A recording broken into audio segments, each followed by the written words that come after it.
Mister বাদল এহমাদের সাথে আমার বিয়ে হয়েছিল আরও 6 মাস আগে। গোপনে। তখন আমার বয়স কম, আবেগ বেশি। উত্তেজনা ধরে রাখিতে পারিনি। কাউকে না জানিয়েই বিয়ে করে ফেলেছিলাম। এই এলাকার যে কাউকে জিজ্ঞেস করেই দেখুন না, আমাদের কত একসাথে গাড়িতে দেখেছে। না হয়, এই ছবিগুলোই দেখুন না। বলেই নাক টেনে মুখে ওড়না চেপে নিজের মোবাইলটা সামনের বসা রমণীর দিকে ঠেলে দিতে চাইল বৃষ্টি। ছবি দেখানোর কথা হলেও মোবাইলের ডিসপ্লেটা তখনও বন্ধই ছিল। সামনের শাড়ি পরিহিত রমণী তাতে তত একটা খেয়াল করল না। সে এসেছিল আজ ডেটে। একজন সুনামধন্য বিজনেসম্যান, মিস্টার বাদল এহমাদের সাথে তার এঙ্গেজমেন্টের কথা চলছিল। সেই সুবাদেই জানার আজ দেখা করতে আসা 5 তারকা এই রেস্তোরাঁয়। কিন্তু রেস্তোরাঁ এসেই নিজেদের বুকট করা টেবিলে একটি অপরিচিত মেয়ে থেকে এরকম গভীর গর্হিত সত্য বাণী শুনে রমণী স্তম্ভিত। সেই সাথে প্রচণ্ড ক্ষুব্ধ। এর কারণ, মনে মনে সে নিজেও এই মানুষটাকে নিজের করে ভেবেছিল। কিন্তু এই মানুষটা এমন। সে ক্ষুব্ধ হয়েই শুধালো, বিয়ে করে ফেলেছে তাহলে এখন আবার বিয়ের মানে কি? নাকি তোমায় অস্বীকার করছে? ওয়েট, তোমার বয়স কত? দেখে তো মনে হয় আন্ডার এজ। বিয়ে হয় কিভাবে? স্কেম করছো না তো? দেখি মাস্ক সরাও তো। উদ্ধৃতি চিহ্ন। বৃষ্টি হকচকালো একটু ভিতরে ভিতরে। তবুও বাহিরে তেমন তা বুঝতে দিল না। এবার আরও একটি অস্ত্র সাজালো। কান্নায় ভেঙে পড়ে বলল, আমায় দেখতে চাইবেন না আপু, আমায় দেখতে চাইবেন না। কেন? দেখতে চাইব না কেন? কি তোমার চেহারায়? উদ্ধৃতি চিহ্ন। বৃষ্টি এবার এমন বিরক্ত হলো মেয়েটার উপর। ধুর, আরে হো ভাই, বিয়াত্তা ব্যাটা ছেলেকে কি তুই বিয়ে করবি নাকি? দুনিয়ায় ছেলের অভাব আর নেই, এত নির্জা নেওয়ার কি আছে? যত সব। মেয়েটা তবুও অতি বিনম্র ভাঙা কণ্ঠে বলল, কিছুদিন আগে এক অ্যাক্সিডেন্টে আমায় চেহারা ক্ষতবিক্ষত হয়ে গিয়েছে আপু। তাই তো আমাকে অস্বীকার করছে এখন। আচ্ছা বলুন, আমায় না হয় অস্বীকার করবে তাই বলে কি নিজের অংশ, নিজের সন্তানকেও অস্বীকার করবে? এত পাষাণ মানুষ হয়? আল্লাহ! মৃদু এক চিৎকার করে মেয়েটা কাচের টেবিলে মাথা ঠুকল। দুঃখিত হলেও শব্দ দূষণের দিকে মেয়েটা যথেষ্ট সচেতন। এক লাফে বসা থেকে উঠে দাঁড়ালো সামনের বসা রমণী। অতি ক্ষুব্ধতায় জিজ্ঞেস করল, অংশ, সন্তান মানে? টেবিলে মাথা ঠেকিয়েই একপেশে হাসল বৃষ্টি। মাথা উঁচিয়ে, উদর দেখিয়ে বলল, এই যে ওনার সন্তান, আমার গর্ভে। This is too much. বলেই শাড়ি পরা রমণী ক্ষিপ্ত কদমে রেস্তোরাঁ থেকে বেরিয়ে গেল। হো হো করে আনন্দে ফেটে পড়ল বৃষ্টি। এই নিয়ে চারটি বিয়ে ভাঙল বৃষ্টি। উহু, নিজের না, তবে নিজের আপন জেঠাতো ভাইয়ের। ভিতরে এক নির্মল শান্তি অনুভব করছে আপাতত। নিজের স্লিম পেটটা একটু হাত ভুলিয়ে মনে মনে আওড়াল, এটা কবে সত্যি হবে? পরক্ষণেই লাফ দিয়ে উঠে দাঁড়ালো। যে কোনো সময় বাদল ভাই চলে আসতে পারে, এসে যদি দেখে সে এখানে তাহলে কুরুক্ষেত্র বাঁধিয়ে দিতে পারে। বা তাকে এহমাদ পরিবার থেকে বহিষ্কার। বৃষ্টি হাত ব্যাগটা নিয়ে মাস্কাটা টেনে টুনে ঠিক করে রেস্তোরাঁ থেকে বের হতেই যা দেখল তাতে তার পায়ের নিচের জমিন সরে গেল। হাত থেকে মোবাইলটা সশব্দে পড়ে গেল টাইলস করা মেঝেতে। বড় আইসি ভঙ্গিতে একটা কালো রঙা গাড়িতে হেলান দিয়ে দাঁড়ানো বাদল। চোখে রোদ চশমা, হাত দুটো বুকে ভাঁজ করে। ফরমাল কালো শার্টটা আটসাট হয়ে ভাইপেসগুলো দৃশ্যমান হয়ে আছে। শক্ত ঢোক চাপল বৃষ্টি। মনে নিজেকে স্থির করে বুঝালো, এত নার্ভাস হোস না বৃষ্টি। তোকে নিশ্চয়ই চিনতে পারবে না। বৃষ্টি দূরত্ব বজায় রেখে পাশ কাটিয়ে চলে যেতে চাইলে গাড়ির মধ্যে দুটো টোকা পড়ার শব্দ হলো। সাথে সহসাই থেমে গেল মেয়েটার পদযুগল। যেন সে বুঝতে পেরেছে এটা তার জন্যই ইশারা। বৃষ্টি পিছু ঘুরল না, কিন্তু পিছু থেকে রাশভারী স্বরে বাদল আদেশ দিল, অনেক সাহসিকতা দেখিয়েছেন ম্যাডাম। গাড়িতে উঠো, ড্রাইভারকে বলছি বাড়িতে পৌঁছে দিতে। উদ্ধৃতি চিহ্ন। সহসাই পিছু ঘুরল বৃষ্টি। কদম এগিয়ে শুধালো, আপনি? সে শঙ্কিত। আমি, মিটিং আছে। উদ্ধৃতি চিহ্ন। মিথ্যে বলেন কেন? মিটিং না ছাই, বলুন ডেট আছে। জানিসই তো, আবার জিজ্ঞেস করছিস কেন? থাপ্পড় খাবি? বৃষ্টি মুখ বেঁকিয়ে চুপ করে গেল। কিছু হলেই থাপ্পড় খাবি? এই এক শিখেছে। এই থাপ্পড় খেয়েই তো বড় হলো তারা সকল ভাই বোনে। ভাতের চেয়েও বেশি থাপ্পড় খেয়েছে এই জল্লাদের হাত থেকে। তবুও তামাশা দেখব তোর, দাঁড়িয়ে দাঁড়িয়ে। নাকি গাড়িতে উঠবি? বৃষ্টি হনহন পা ফেলে ব্যাকসিটে উঠে বসল। বর্ষণ ড্রাইভারকে আদেশ দিতেই ড্রাইভার গাড়ি ছুটালো। বৃষ্টির টেনশন হলো, বাদল ভাই যদি মেয়েটার সাথে দেখা করে তাহলে তো মেয়েটা সব জানিয়ে দিবে, তখন কি হবে? বাদল ভাই নিশ্চয়ই সত্যিটা জানিয়ে দিবে।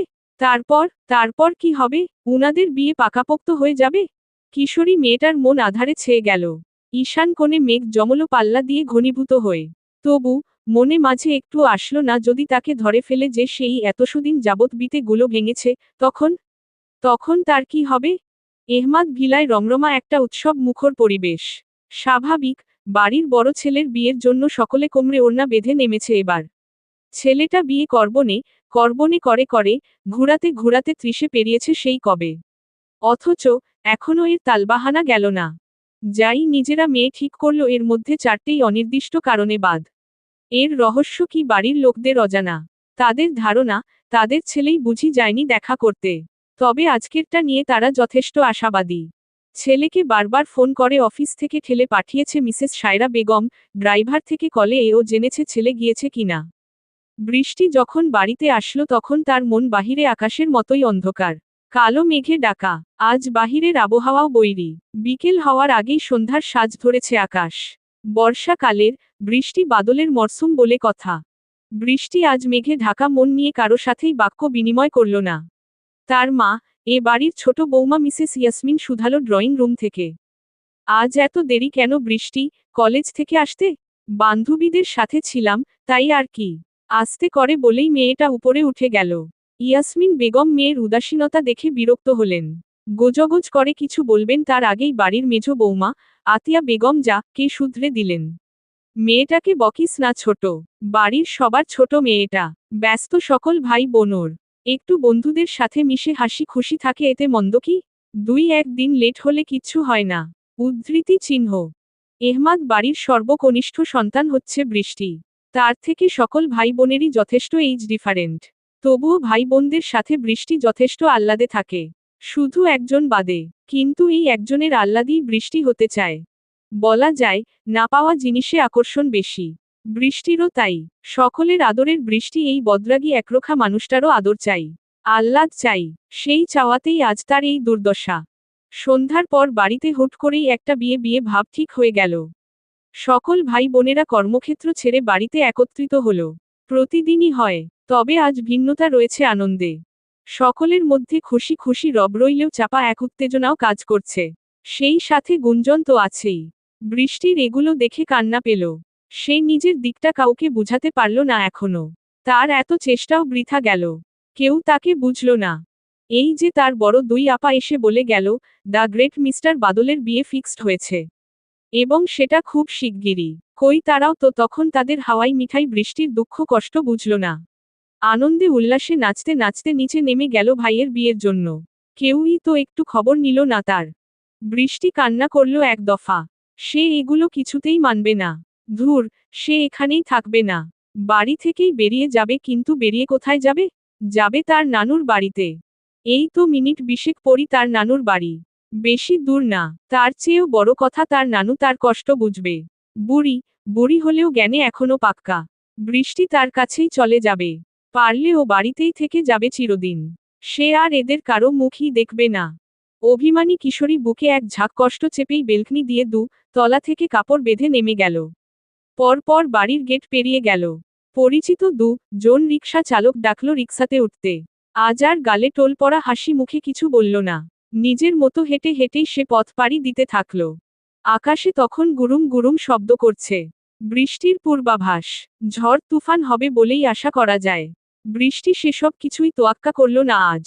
নিজের গন্তব্যতে পৌঁছাতে তৎপর সে। শেষমেশ ঝিরিঝিরি বৃষ্টির মধ্যে দিয়ে নানুর বাড়িতে পৌঁছল মেয়েটা। তাকে দেখে নানুমনি, বাড়ির পরিচিকাকে সাথে সাথেই বাড়িতে খবর জানাতে বললে বৃষ্টি বাধা দিল। তার নানুর একমাত্র সন্তান, তার মা। আর সে তার মা এর একমাত্র। তাই আদরটাও তার সব দিকেই বেশি। ওই এক জায়গা ব্যতীত। আর সেটাই তার চাই। বৃষ্টি হুমকি ধমকি দিল এই বলে, বেশি বাড়াবাড়ি করবে? তোমার মেয়েকে আমি ত্যায্য মা করে দিব বলে দিলাম। এরকম আরো কত কিছু। শেষমেশ বৃষ্টির জেদে পেরে উঠল না নানুমনি। অতঃপর তিনি ব্যস্ত হলেন আদরের নাতনিকে সামলাতে। বাদল যখন বৃষ্টির নানুর বাড়িতে পৌঁছালো তখন রাত প্রায় 9টা। কেঁদে কেটে বৃষ্টি ঘুমিয়ে রুমে। তাকে ডেকে তোলা হলো। ফোলা ফোলা রক্তবর্ণ চোখ মুখে ড্রয়িং রুমে উপস্থিত হয়েই বাদলকে দেখে চোখে লেশমাত্র লেগে থাকা ঘুমটুকু চলে গেল। সবার আগে তাকালো নানুর দিকে। সে বেঈমান, জানালো তাকে। নানম্নি অসহায় হলেন। বৃষ্টি ফের রুমে চলে যেতে নিলে বর্ষণ ক্ষিপ্ত কদম ছুটালো ওর দিকে। এক থাবায় গ্রাস করল উষ্ণ কোমল চিকন বাহুখানা। মেয়েটা শব্দ করে উঠল। বাহিরে তখন তুমলু বৃষ্টি হচ্ছে, সেই সাথে বজ্রপাত। তবে সেই বজ্রপাতকেও হার মানালো বাহু চেপে ধরা মানবের বজ্রধমক। কেঁপে উঠল মেয়েটা। অভিমানী কিশোরীর অশ্রুরা বাঁধ ভাঙল আজ। নিজেকে ছাড়াতে চাইলে অভাবনীয় এক ইনসিডেন্ট ঘটে গেল চোখের পলকে। নিজেকে আবিষ্কার করল মানুষটার পাজকোলে। শক্ত স্থির হয়ে জমে রইল হুঁশ ফেরা পর্যন্ত। কোল থেকে যখন গাড়ির সিটে ছুঁড়ে মা রল, ঠিক তখনই হুঁশ ফিরল বৃষ্টির। সে নাছোড়বান্দা কিছুতেই যাবে না ও বাড়ি। কেউ নেই তার আর। অপর পাশে বাদল সিট বেল্ট লাগিয়ে গাড়ি স্টার্ট দিয়ে কল করল ছোট ভাইকে। এখান যেতে 10 মিনিটের পথ না। তবুও আদেশ দিল, 10 মিনিটের মধ্যে বাড়িতে কাজীকে দেখতে চাই। কোথা থেকে আনবি? Don't know. আজ ঠিক 10 মিনিট পর এহমাদ বাড়ির বড় ছেলের বিয়ে হবে। Time start now. বৃষ্টি এবার হাত পা ছুড়া শুরু করল। চেঁচিয়ে বলল, আমি যাব না বাড়ি। কেন নিয়ে যাচ্ছেন আমায়? আপনার বিয়ে দেখাতে? কোন বিয়ে টিয়েতে থাকবো না আমি। কোথাও না। নামিয়ে দিন আমায়। এক্ষুনি নামিয়ে দিন। উদ্ধৃতি চিহ্ন। মেয়েটা এটা সেটা বলতে বলতেই বাড়ির সামনে এসে গাড়ি থেমে গেছে। বাদল ওকে বাহু চেপেই বাড়ির ভিতরে নিয়ে যেতে থাকল। বৃষ্টি এখন আর কোন চিৎকার করল না। একজনকে ভালোবাসল জানপ্রাণ দিয়ে, তাকে শত চেষ্টায়ও পেল না। এখন কি নিজের শেষ যেটুকু সম্মান বেঁচে আছে তাও বাড়ির সকলের সামনে হারাবে? বিশেষ করে তার বাবা আর বড় বাবাদের সামনে? মেয়েটা মূর্তি বনেই ভিতরে ঢুকল। তবে চোখ থেকে জল অনবরত গড়াচ্ছে। বৃষ্টি বাড়িতে ঢুকে রেস্টুরেন্টের সেই মেয়েটামে আবার দেখল। ভিতরটা খণ্ড দ্বিখণ্ডিত হলো মেয়েটার আবারও। কেঁদে ফেলবে আবারও এমন ভাব। এর আগেই বাহু ছাড়িয়ে দৌড়ে রুমে চলে যেতে চাইল। কিন্তু ওর মা আটকালো। ভদ্রমহিলা কাতর চোখে চেয়ে মেয়ের দিকে। কি হাল করেছে চোখ মুখের কেঁদে কেটে। তার এতটুকু মেয়েটা এত গভীর ভালোবাসায় কবে জোড়ালো? এত জেদ মেয়েটার। বাড়ির বাকি সকল ভাই বোন ঠোঁটে ঠোঁট টিপে হাসছে।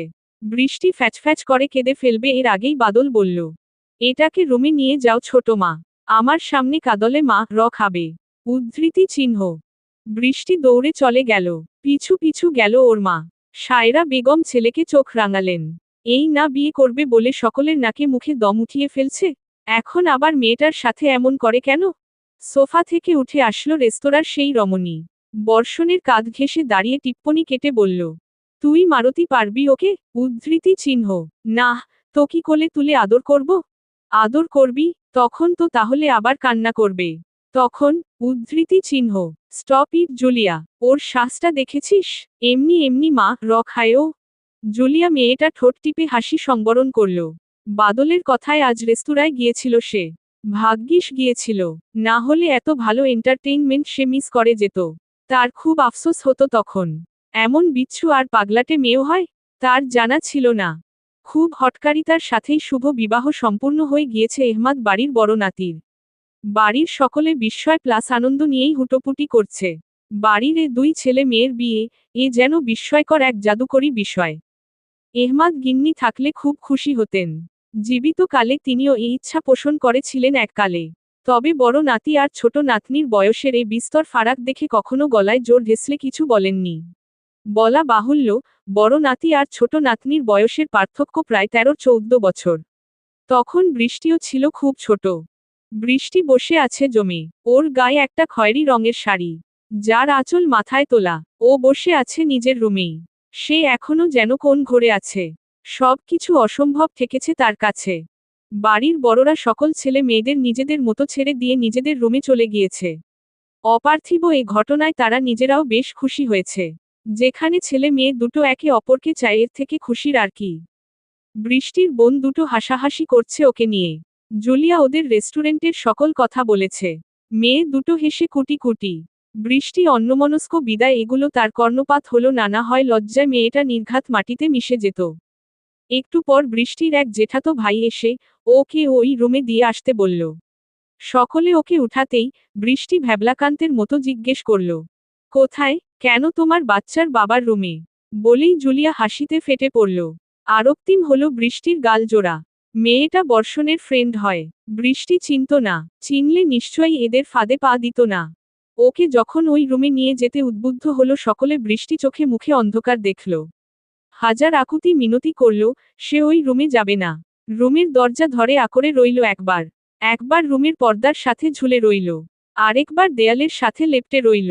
মানে সে কিছুতেই যাবে না। বৃষ্টির এক বোন কানে কানে বলল, বোকা, ভাইয়া কি রুমে নাকি? আমরা দিয়ে আসলে তুই বরং ভাইয়া রুমে যেতে যেতে ঘুমিয়ে পড়িস।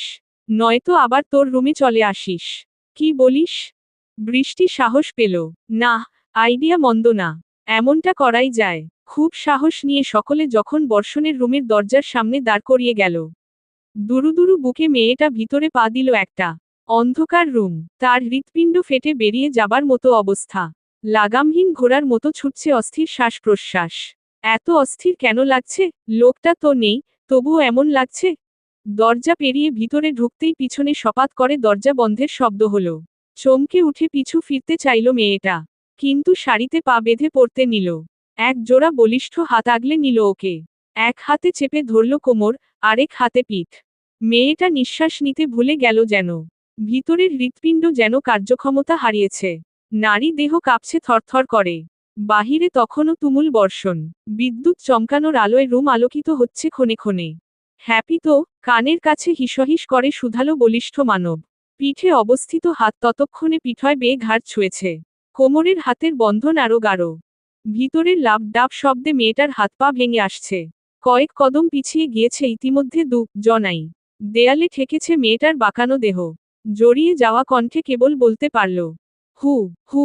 অর্থাৎ সে বুঝেনি সে প্রশ্ন। বর্ষণ মেয়েটার টোল পড়ে যে গালে, সে গালে নাক ঘষল। এক জনমের অদম্য এক ইচ্ছে হয়ে থেকেছিল এটা। মেয়েটা বড় হওয়ার পর থেকেই আর হুট করে আদর করা যেত না। নিজেকে দূরে সরিয়ে রাখত তাই। আর বোকা রমণী বুঝলে তো? তবে আজ নিজেকে দমালো না। সবার আগে অদম্য ইচ্ছেটিকে প্রশ্রয় দিল। নাক ডোবালো, গাঢ় চুমু খেলো, পর পর কামড়। মেয়েটা উফ অফ শব্দ করে উঠল। লোকটাকে ঠেলে দূরে সরাতে চাইল। পারল না। প্রশ্ন ছুড়ল, এভাবে ধোকা দিলেন আপনারা আমায়? হ্যাঁ, দিলাম। ধোকা দিলাম। একবার তো বাচ্চা সহ বউকে অস্বীকার করলাম, আবার বিয়ে করলাম। বাবা, কত কিছু করে ফেললাম। বৃষ্টি ঠোঁটে ঠোঁট চেপে অপমান গিলল। বাদলের চোখে দৃষ্টি দেওয়ার মতো সাহস তার নেই। হৃদয়ের অন্তঃস্থল অজানা শিহরণে বুধ। নিজেকে সরিয়ে নিতে চাইল। আমি ঘুমাবো, আমার রুমে যাই। সহসাই বিপরীত পাশ থেকে প্রশ্ন ভেসে আসলো, হু, ঘুম? এটা কার রুম? কার আবার? আপনার। উদ্ধৃতি চিহ্ন। উহু, আমাদের। আমার বাচ্চার মা এর।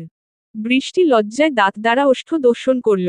আস্তে করে বলল, এভাবে বারবার বলে লজ্জা দেওয়ার কি আছে? একটু না হয় মিথ্যেই বলেছি। বাদল শব্দ করে হেসে ফেলল।